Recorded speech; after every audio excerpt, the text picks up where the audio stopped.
ምናልባት ያው ስልክ መረጃ ስለሌለ ነው እንጂ ብንልክልህ ነገሮችን ብትሰማቸው ብታዳምጣቸው ደስ ይለኝ ነበር። የለየለት ድርድር ውስጥ ገብተዋል።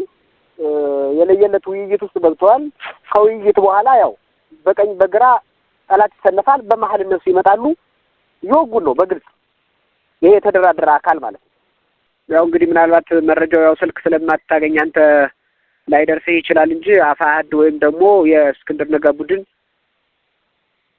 ያው ዘመቻ ባሉት ቀጠናዎች በሁለት በሚላቸው ቀጠና ሌላ ቀጠና ላይ ስለሌለው አቅም ስለሌለው በሁለት ቀጠና ላይ ያለውን ኃይል ይዞ ዘመቻ ጀምሮብናል። አሁንም ያው እናንተ ጋር ስልክ ከመግባቴ በፊት ያንን አቅጣጫ እየሰጠው ነው። እዛ አካባቢ ለድጋሚ ወረራ ጀምሯል።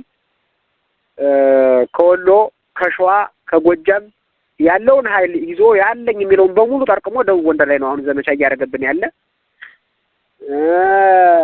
ከዚህም ደግሞ እንደዚሁ ደግሞ ደንቢያ አካባቢ ያው ለደረጀም ለሰለሞን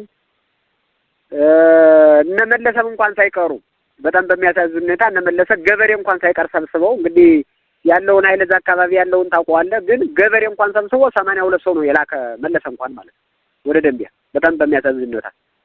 ስለዚህ ከደንቢያ ወደ ቋራ በኩል ያው ዘመቻ አድርጎ ሰንብቷል። ነገር ግን እዚህ እንደፈለገ የሚቀመስም አይደለም የማይሞከርም ነው። መጥቶ ዝም ብሎ ያው የሆነች ቀጠና ላይ ብቻ ህዝቡን ሲያማርርና ህዝቡን ሲያንጫጫ ሰንብቶ ያው ዝም ብሎ እዛው ህዝቡን ነው እያተራመሰ ያለ። ይሻገራለሁ ካለም እንደሚጠብቀው ያውቀዋል። ሰራዊቱን ባለበት በተጠንቀቅ ገብቶ አመክቶታል። ደቡብ ጎንደር አካባቢ ግን ያው እንግዲህ ከዚህ በፊት የተፈጠረው ምናልባት እንግዲህ ያው መረጃው ደርሶ ከሆነ ጋሻ ያው እነከሴ በነበሩበት ሰዓት ውጊያን መርተው ገብተው እነሱ እስከ መሰዋት ሁሉ ደርሰዋል። በጎጃም በኩል የሚታዘዝ ሰራዊት አለመኖሩ፣ በወሎ በኩል የሚታዘዝ ሰራዊት አለመኖሩ፣ በሸዋ በኩል የሚታዘዝ ሰራዊት አለመኖሩ እንደፈለጉ እንትን የማድረግ እንትን መጣ ማለት ያው እነሱ መመጋገብ ጀመሩ። እኛ ደግሞ ባለን ኃይል ብቻ ነው እንትን እያልን ያለ ነው። ከዛ ውጭ ጠላትም እንግዲህ እንደምታውቀው ሙሉ ለሙሉ ያለው ኃይሉ እዚህ ነው አራክፎ ያለው። በየቀኑ በየቦታው በቃ ቆሮች ባሉበት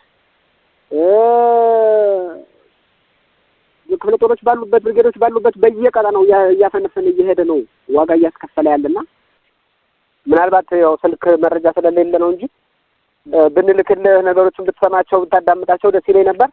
የለየለት ድርድር ውስጥ ገብተዋል። የለየለት ውይይት ውስጥ ገብተዋል። ከውይይት በኋላ ያው በቀኝ በግራ ጠላት ይሰለፋል። በመሀል እነሱ ይመጣሉ። ይወጉን ነው በግልጽ ይሄ የተደራደረ አካል ማለት ነው። ይሄ የተደራደረ አካል። ስለዚህ እነዚህ ቀሪ ወንድሞቻችን ወሎ ላይ ያለውን ወይ ወሎ እንዲያጸዳልን እውነት ለመናገርኛ ጎጃም ላይ ያለውን ወይ ጎጃም እንዲያጸዳልን፣ ሸዋ ላይ ያለውን የሸዋው እንዲያጸዳልን ነው የኛ ፍላጎታችንም ጭምር ማለት ነው። ጎንደር ላይ ያለው የኛ የ20 ደቂቃ ስራ ነው። የ20 ደቂቃ ስራ ነው ለኛ ማለት ግን በቃ ካፈርኩ አይመልሴ ዘመቻን የጀመሩት አብረው ከጠላት ጋር ማለት ነው።